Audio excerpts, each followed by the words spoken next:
As a बेटी, as a बहू, as a मतलब कोई भी महिला, चाहे वो अध्यापक है ना, चाहे वो डॉक्टर है, वो जितने भी हैं वो कहीं ना कहीं अपने अपने रोल के रूप में उनको बहुत ज्यादा मेहनत करनी पड़ती है। और ये मेहनत ये भी कहा जाता है कि जो बेटियां हैं ना, या जो एक महिला है, उसकी जो जाति होती है ना, चाहे वो कहीं भी हो, चाहे वो किसी भी क्षेत्र में हो, उनकी जाति एक ही होती है। चाहे वो गरीब है, चाहे वो अमीर है, चाहे वो किसी भी जाति से संबंध रखती हो। समझ रहे मेरी बात? सबकी जाति क्या है?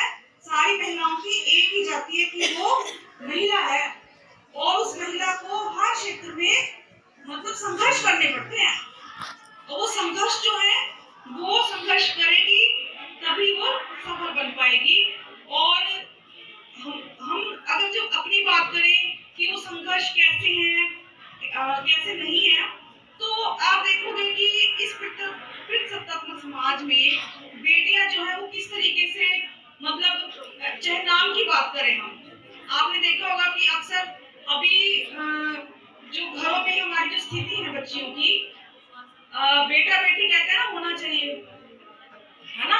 और कहीं कहीं आप ये देखोगे कि दो बेटियां बड़ी घर में है, आ गई हैं, तो एक बेटा भी उसकी वेट करेंगे ना कि बेटा भी आ जाए, करते हैं ना। तो वो क्यों करते हैं? जबकि हम ये भी कहते हैं बेटा बेटी समान है, और बेटियां जो है वो सारे क्षेत्र में आ गए, लेकिन आज भी कहीं ना कहीं हमारे अंदर, हमारे समाज में एक कसक है कि बेटा भी जरूर होना चाहिए। और आप ये भी देखोगे कि कहीं ना कहीं नाम जो है, अभी रिसेंट मुझे ये देखा नहीं है, लेकिन पहले जो है, मुझे बताना आप सबके अब भी ऐसा है कि बेटियों के नाम भी ऐसे रखे जाते हैं कि बहुत हो लिया, माफ कर दो, है ना। तो ये नाम जो है, बेटियों के नामों का चयन है, ये क्यों किया जाता है? समाज में ये चीजें हैं अभी भी। तो ये जो एक बंधक बंधी चीज है, हम कौन तोड़ेगा उसको? कौन तोड़ेगा उसे? हम तोड़ेंगे ना, हम तोड़ेंगे। और वो कैसे तोड़ सकते हैं? जब हम शिक्षा ग्रहण करेंगे, है ना। अभी आपके जो प्रिंसिपल हैं अरुण जी, उन्होंने बताया ना कि सावित्रीबाई फुले एक ऐसी महिला शिक्षिका, पहली महिला शिक्षिका थी जिन्होंने बेटियों को पढ़ने का रास्ता दिया, उन्होंने द्वार खोले। और ऐसे बेटी, हमें मालूम होना चाहिए कि हमारे विकास के लिए किसने काम किया, हमें आगे बढ़ने के लिए किसने मोटिवेट किया, जिसमें सबसे पहला नाम किसका आता है? सावित्रीबाई फुले का। आप देखिए कि उस समय क्या माहौल था कि एक बेटी, एक जो महिला है, उसको पढ़ने से रोका जाता था ना, अंधविश्वास था या कुछ भी कह सकते हैं। तो एक समय वो भी था, लेकिन एक समय ये भी है कि जब हमें मौका मिल रहा है ना, वो उनकी बदौलत है, तो हमें कभी ये बात भूलनी नहीं चाहिए। और दूसरा, आप देख रहे हैं कि हमारा जो छोटा सा ये रूम है, इसमें डॉक्टर भीमराव अंबेडकर की फोटो लगी है, उनकी कोटेशन भी लगी है कि जिसे अपने दुखों से मुक्ति चाहिए उसे लड़ना होगा, और जिसे लड़ना है उसे पहले बढ़ना होगा, क्योंकि ज्ञान के बिना लड़ने गए तो हार ही है। तो ये दूसरी जो हमारी जिनसे हमें प्रेरणा लेनी चाहिए, वो डॉक्टर भीमराव अंबेडकर है। और उनको हमें ये नहीं भूलना चाहिए कि उन्होंने भी बेटियों को एक संविधान बनाकर किस तरीके से हमें अधिकार दिए। क्या आप जानते हो क्या क्या अधिकार मिले हमें? हमें शिक्षा का अधिकार है ना, पढ़ने का अधिकार है। इसके साथ ही अलग अलग, चाहे हमारा अगर शोषण कहीं हो रहा है किसी तरीके से, उसमें भी कानून के माध्यम से हमें तरह तरह के अधिकार दिए गए हैं, है ना। तो दूसरी शख्सियत भी हमें मतलब याद रखनी चाहिए कि किस तरीके से ये शख्सियतें हैं जिन्होंने कहीं ना कहीं बेटियों को पढ़ने के लिए, लिखने के लिए और आगे बढ़ने के लिए एक मार्ग दिया। अब देखो, हम जो बात कर रहे हैं शिक्षा की, उसमें भी बहुत सी चुनौतियां है ना।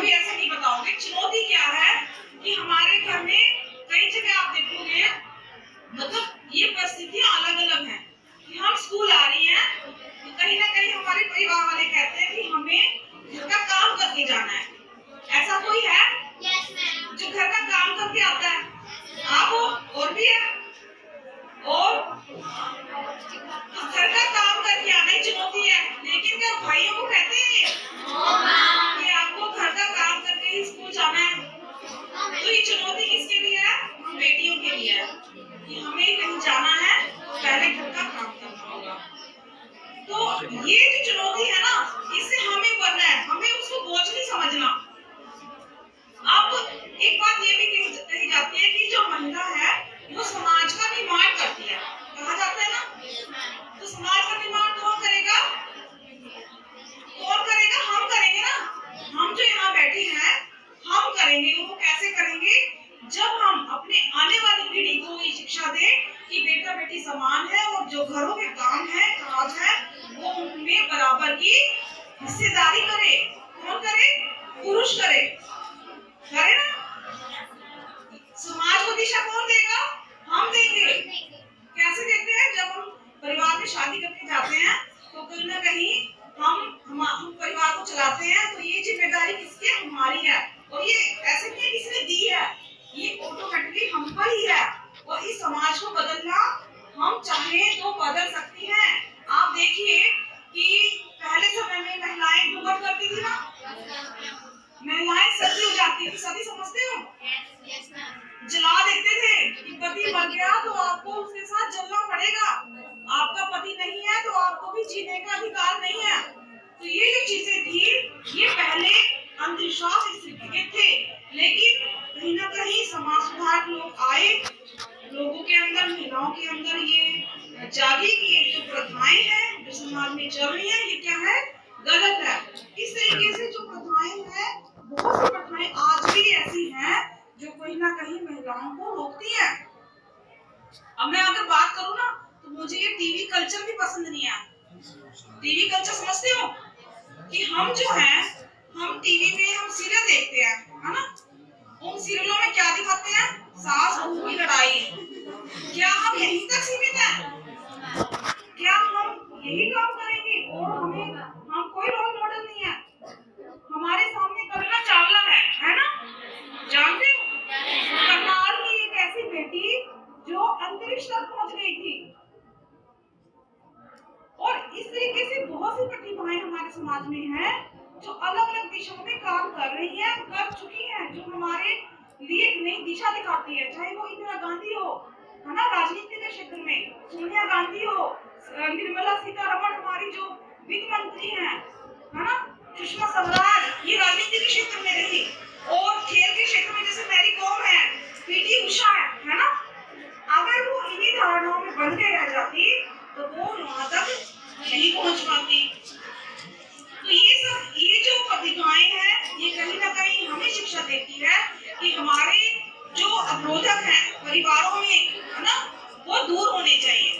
अब मैं आपको अपना एग्जांपल देती हूँ, क्योंकि रोल मॉडल वो यहाँ तक कैसे पहुंची, उनको क्या क्या परेशानियां झेलनी पड़ी, है ना, वो सब मैं आपको थोड़ा सा बताऊंगी। इसमें क्या है कि मैं जो है ना, मतलब हमारी भी अगर परिवार की कहानी देखोगे तो हम 5 भाई बहन हैं। और यहीं से मुझे पता चला कि हम ये 5 क्यों हैं, क्योंकि 3 बहनें हैं, उसके बाद भाई हैं। वो क्यों हुए? क्योंकि बेटे का इंतजार था ना, कि बेटा नहीं आया, यही होता है ना, बेटा नहीं आया।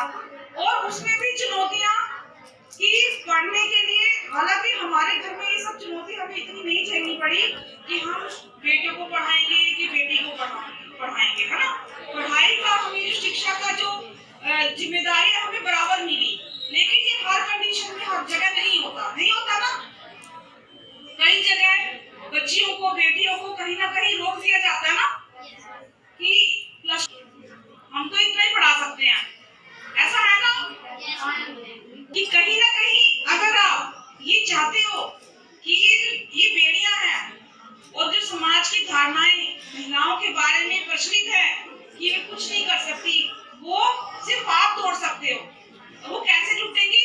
जब आप अपने एजुकेशन जो आप बनना चाहती हैं, अगर आपने नहीं सोचा है तो सोचिए कि आप क्या बनना चाहती है। क्षेत्र बहुत सारे हैं, जरूरी नहीं है कि आप डॉक्टर ही बने, साइंटिस्ट ही बने, बहुत सारे क्षेत्र है ना। लेकिन का भी एक कॉन्सेप्ट है कि अगर आप लिखने में अच्छी हैं, आपको लिखना अच्छा लगता है, और मैंने बहुत सी बच्चियों की वो सुनी है जो लिखती हैं, लेखन में अभी प्राइज भी लेके आई है ना वो, इनमें से गई थी। चाहे वो नृत्य की कला हो, है ना, चाहे वो कंप्यूटर हम सीख रहे हैं, चाहे हम एजुकेशन मतलब हम अध्यापक के रूप में काम कर रहे हैं, चाहे आरपी के रूप में काम कर रहे हैं, चाहे पत्रकार के रूप में कर रहे हैं, है ना, मतलब ये अलग अलग विधाएं हैं। और मैं ये चाहती हूँ, मेरा ये मतलब एक रिक्वेस्ट भी है, अपील भी है कि हम अपने इस जीवन को जो हमें मिला है हम उसको जाया ना करें कि हम एक सिर्फ उसमें बंध गए कि हम शादी की और हम एक परिवार में व्यस्त हैं। हम दोहरी भूमिका अवश्य निभाएं और जो भी आप काम करना चाहते हैं वो उनका लक्ष्य जो है वो आप सामने रखें। देखो मैं जो है ना, मैं अपने बारे में बताती हूँ। मेरा जो मतलब एक तरीके से स्ट्रगल है, मैं बचपन में हमारे वहाँ कुशेतर यूनिवर्सिटी में मेरे फादर साहब जो है वो गवर्नमेंट ऑडिटर थे, तो इसका मुझे बहुत फायदा हुआ। अगर मैं कुशेतर यूनिवर्सिटी में ना हमारा परिवार रहता तो मुझे लगता कि हम कहीं ना कहीं पढ़ाई से वंचित रह जाते, क्योंकि हमारे जो परिवारों का दखल है ना, हमारे जो एक होता है ना आसपास का परिवार, उनका जो दखल है वो हमें पढ़ने की इतनी इजाजत नहीं देता। हम क्योंकि कुशेतर यूनिवर्सिटी में रहे तो वहाँ का कल्चर अडॉप्ट किया, वातावरण में हम पढ़े बड़े। वहाँ से मैंने पब्लिक एडमिनिस्ट्रेशन में एमफिल की और वो भी उसमें भी चुनौतियाँ थी, क्योंकि कहते हैं ना कि परिवारों का दबाव रहता है ना कि 10वीं कर ली ठीक है, प्लस 2 कर ली ठीक है और चलो बीए कर ली वो भी ठीक है। कहीं ना कहीं वो वातावरण ने हमें प्रभावित किया और हम पढ़ते गए। उसके साथ ही प्लस वहाँ पे कुछ कक्षाएं चलती थी मूवमेंट के तहत, वहाँ बाल सभाएं लगती थी, हम उसमें डेली जाते थे और हमें एक तरीके से कहते हैं ना कि वो मिला, सपोर्ट मिला कि हमें सही बुरे की पहचान मिली, हमें हमारा लक्ष्य पता चला कि हमारा लक्ष्य सिर्फ चूना चौका नहीं है, हम बहुत कुछ आगे भी कर सकती हैं अगर हम सीखेंगे। और उसी के कारण हम आगे बढ़े और अलग अलग मंचों पे हम एक जनाटे मंच हम क्षेत्र में है उस संस्था से जुड़े और वो जनाटे मंच है वो नुक्कड़ नाटक करता था। कहीं ना कहीं इस तरह की जो कलाएं हैं जब हम सीखते हैं, हम उसमें शामिल होते हैं तो हमारा तो आत्म विकास होता ही है। वो जो नुक्कड़ नाटक है वो सामाजिक इशू पे होते थे, जैसे दहेज प्रथा है ना, या बेटी पढ़कर क्या करेगी। तो जब हमने वो नाटक किए तो हमने हमारे अंदर जो मानसिक विकास होता है ना, कि वास्तव में हमारे अंदर भी सवाल आए कि समाज में आखिर ये चीजें क्यों है कि बेटी पढ़कर क्या करेगी, है ना। तो इस तरीके की चीजें हैं और जब हमें इस तरीके से वातावरण मिलता है तो हो सकता है कई जगह मिले और कई जगह ना मिले, तो हमें ये कोशिश करनी है कि हम अपना लक्ष्य को निर्धारित करके हम उस वातावरण को प्राप्त करें और जो हम शिक्षा, ये जो हमारे अंदर की चाहत है हम उसको मारे ना कम से कम, है ना। होता है ना परिवार में कह दिया जाता है कि कोई बात नहीं, लेकिन मैं एक बात इसमें और ऐड करना चाहूंगी कि तब भी कहा जाता है ना कि आप प्लस 2 करो ठीक है, क्यों कहा जाता है सोचा है कभी? क्योंकि हमारे समाज का जो वातावरण है ना, जो एक दायरा है, उनको ये लगता है कि बेटियां बाहर निकलेंगी तो बिगड़ेंगी। लेकिन अगर हम ऐसे एग्जाम्पल देंगे कि हम बाहर निकले हैं और बिगड़े नहीं हैं, तो हमें कोई नहीं रोकेगा। अगर हम ये विश्वास अपने परिवार को दे दें कि हमारा जो लक्ष्य है वो पढ़ना है, बिगड़ना नहीं, तो आप तो अपना रास्ता खोलोगे ही, आप अपने साथी का भी खोलोगे ना। अगर आप कोई भी मतलब बिगड़ना समझ गए ना, तो अगर दूसरा कदम चल देता है तो वो दूसरी बेटियों का भी रास्ता बनता है। तो ये जो चीज है कि हम अपना रास्ता तो खोले ही और दूसरे का भी हम रास्ता बंद ना करें, और रास्ता हमारा क्या है, एजुकेशन है। और कहीं ना कहीं समाज में एक दायित्व निभाना एक नागरिक के तौर पे। अब एक बात और आ गई, नागरिक की बात कर रहे हैं हम, कहीं ना कहीं देखो परिस्थितियां सबकी अलग होती है, हो सकता है कि वो कोई कुछ कर ही ना पाए, लेकिन एज क्योंकि हम इस समाज के नागरिक भी तो है, और नागरिक की क्या क्या भूमिकाएं होती है पता है? नागरिक की भूमिका है कि वो जो भी सरकार या जो समाज का एक अनुशासन है उसको स्थापित करे। तो एज ए नागरिक, क्योंकि मैं भी एक नागरिक हूँ और मैं कहीं ना कहीं मेरे अंदर मन ये चलता रहता है कि मैं सरकारी बिल्डिंग का कहीं नुकसान ना पहुंचाऊं, है ना। और पर्यावरण, क्योंकि एक ना एसडीजी गोल है, सस्टेनेबल डेवलपमेंट गोल, वो यूएनओ ने निर्धारित किए हैं। तो मेरे अंदर जब, क्योंकि एज ए ट्रेनर जब हम ये बात उनसे सुनते हैं, पढ़ते हैं कि हमें आके डिलीवर करने हैं, तो कहीं ना कहीं ये गोल जो हमारे लिए भी है कि हम पर्यावरण को बचाएं, मतलब पॉलिथीन ना जलाएं, है ना। ये आज का मेन इशू है, पता है ना आपको। और पौधे अधिक से अधिक लगाएं। दूसरा स्वास्थ्य के बारे में मैडम आई है, वो आपको स्वास्थ्य के बारे में बताएंगे कि जो महिलाएं हैं और जो बेटियां हैं वो कैसे अपना स्वास्थ्य रखें, एनीमिक ना हो। ये क्यों जरूरी है, क्योंकि जब हमारा शरीर, हमारा मन स्वस्थ रहेगा, तभी हम अपने देश का, अपने समाज का विकास कर सकेंगे, है ना। जब हम ही बीमार होंगे, है ना, हमारे अंदर ही, क्योंकि एक तो होती है शारीरिक बीमारी और एक होती है मानसिक बीमारी। तो ये दोनों तरीके से हम जो है वो मतलब पोषित हो कि हमें हमारा मन भी साफ है और तन भी साफ है, और तभी समाज साफ होगा, है ना। तो इसी के साथ मैं अपनी बात वाणी को विराम देती हूँ। अगर आपको लगता है कि आपने मुझसे कुछ पूछना है, कुछ